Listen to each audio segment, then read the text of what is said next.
Using Peacock gift cards is a straightforward process that allows you to enjoy streaming content on the platform. Follow these simple steps to redeem your gift card. Step 1. Visit the Peacock website or app. Go to the Peacock streaming service website or open the Peacock app on your device.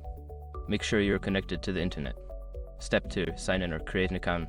If you already have a Peacock account, sign in using your credentials. If you don't have an account, you will need to create one by following the on-screen instructions. Step 3. Navigate to the gift card redemption section.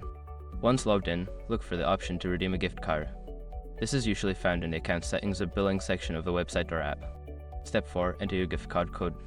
Carefully enter the unique code found on your gift card. Make sure there are no typos, as this could prevent successful redemption. Step 5. Confirm and enjoy. After entering the code, confirm the redemption. The balance will be applied to your account, and you can start enjoying Peacock's content immediately.